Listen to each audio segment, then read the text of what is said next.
Hello everyone, this is SmallSmack525 here with my first video, and this video is going to be on my thoughts on the Battlefield 4 beta, which just ended as of recording right now today, October 15th.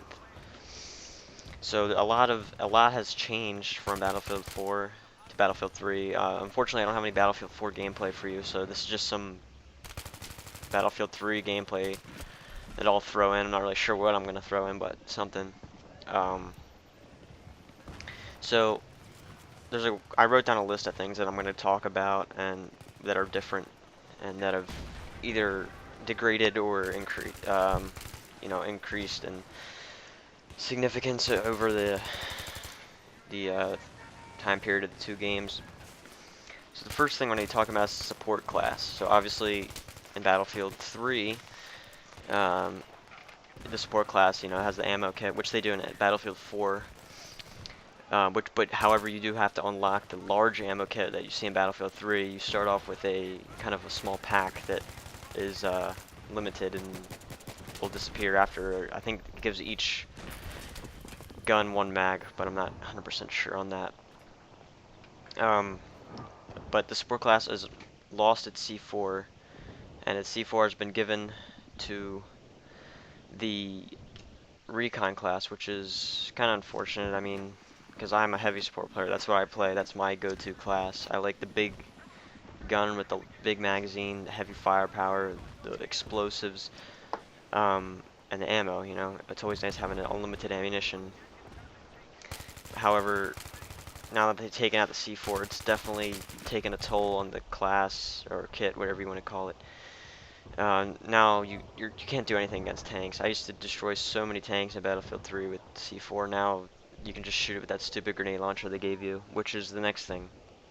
That XM25. That is the silliest thing. I don't know why they added that. At least give the support something other than just a grenade launcher, just like the medic. Except, it's semi-automatic. But still, if anything, it's just annoying. People are spamming it left and right. So that's my 2 cents on the support class. So moving on, we're probably not going to fit all my list in this video, but I'll get the main points. So the next thing, which DICE is trying to add like persistence to Battlefield, so they're putting in these battle packs, which are basically like, I guess like random boxes that you get when you level up to certain milestones. Like in the beta, the max level was 10, so you got one at level 3, 5, 7, and 10, I think. And there's different ranks. There's bronze, silver, and gold, all varying in the items they contain, or the value, I guess you'd say. Each of them contains 3 items. I think it's an attachment, a camouflage, and another attachment. I don't know. It might be random, but that's what I've gotten. Which I don't know. I kind of like the way of unlocking stuff for your weapon by using your weapon. That just makes more sense to me. I don't know if that still happens because it kind of wasn't very obvious in the beta. You couldn't really tell that if that was going to happen. But so far it seems that the battle packs are the way you're going to unlock pretty much every attachment. Obviously you get guns from progressing the class, but battle packs are pretty much, that's how you get your attachments and stuff, which, I mean, I get how it gets you to play more. You gotta grind it out to get what you want, but I think if you really want an attachment, you should just be able to get it by using the weapon. Another thing is the vehicles. At least the tanks and LAVs seem a lot weaker. The RPGs seem to do a lot more damage. I use a lot of tanks in Battlefield. Heavy tanker, I guess. And I've noticed I've been getting blown up a lot by RPGs. If they hit you from the top, they do 50 damage. From the back, 50 damage. So you're really vulnerable. You have to be very careful around engineers, and especially in urban environments. The vehicles are definitely not as overpowered as they were in Battlefield 3, because I know how frustrating it was shooting a tank 5 times with an RPG in Battlefield 3, and then it just kills you in one shot. Then the new thing, the new faction, obviously the Chinese, which brings in a whole new set of weapons and vehicles. Obviously, some of the weapons were there in Battlefield 3, like the QBB and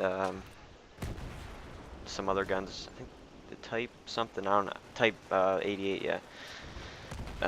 Those are Chinese weapons, but also the vehicles.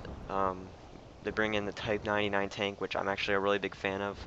I just like the looks of it. Obviously, the Abrams is way cooler, but it's Type 99 is definitely rivals it. And I can't tell to be sure, but I'm pretty sure it's a lot faster than Abrams. I need to check that, but it feels a lot faster and more maneuverable. But I'm not sure about that. And then obviously they get their LAV, which I can't recall the name, some ZFB or something like that. Which is pretty much, it's just the same thing, just reskin pretty much. There's not much difference between the vehicles.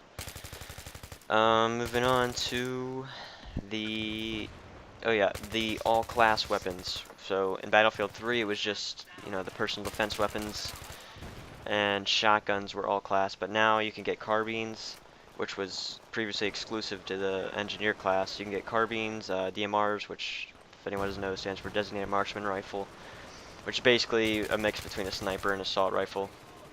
And then shotguns, and I think that's it. There might be another class of guns, but I can't remember.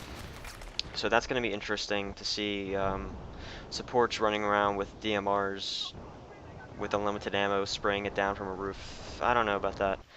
I can understand the carbine thing, like for the recon class, because I never played recon because the PDWs were pretty horrific, and I hate sniper rifles, so maybe that will encourage me to play some more recon, especially since they have the C4 now. A few little things to note is, well, I guess not really little, but the water. You can now dive underwater, which is really cool. So if you're getting shot in the water, you know, you're not completely defenseless, you can dive. And also, you can pull out a pistol. Only if you're stationary, though. You can pull out your sidearm and try to take the enemy out. Obviously, it's inaccurate because you're floating around, but the underwater areas, I'm assuming this is because it's in beta, but there literally is no underwater area. It's just kind of void. Like, there's nothing there if you're looking around underwater, but I'm assuming they'll add stuff in the full game. At least I hope so. And then there's the new parachute. This isn't really a big thing, but now it takes a little bit longer to deploy your parachute. You actually have to pull the string instead of just deploying it, you know, automatically or whatever. There's the progressive specializations, which you don't unlock specializations. As far as I'm concerned now, you unlock like offensive or defensive specializations, and then you equip those, and then you unlock those by capturing objectives or whatever. But if you die, then you lose the whole set. So it's kind of like a point streak thing, which is alright. I guess it kind of encourages more squad play, which also the 5-man squad. I'm not really sure why they did the 5-man squad. I'm sure they listed a reason, but I didn't hear. But that's fine by me. I mean, you can just have one more friend to play with you, and he doesn't get left out. And then last thing I'm covering is the commander mode, which, as far as I could tell in the beta, was not present unless nobody wanted to play commander.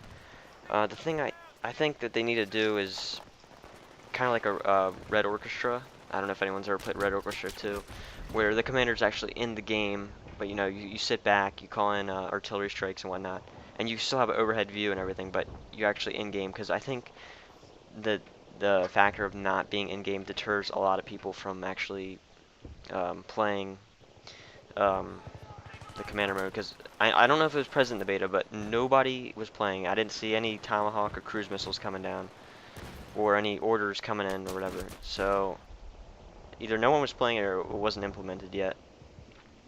But that's it for now. So that's pretty much the main listings that I've noticed from the Battlefield 4 beta. And I'm really looking forward to the full game, which comes out in 2 weeks. I'll be getting the premium and deluxe edition, or whatever the heck it's called. So expect gameplay from that. And thanks for everyone for watching, and I hope you enjoy the gameplay apologize if it's bad. It's probably because not used to the sensitivity or whatever. Alright, thanks for watching, bye.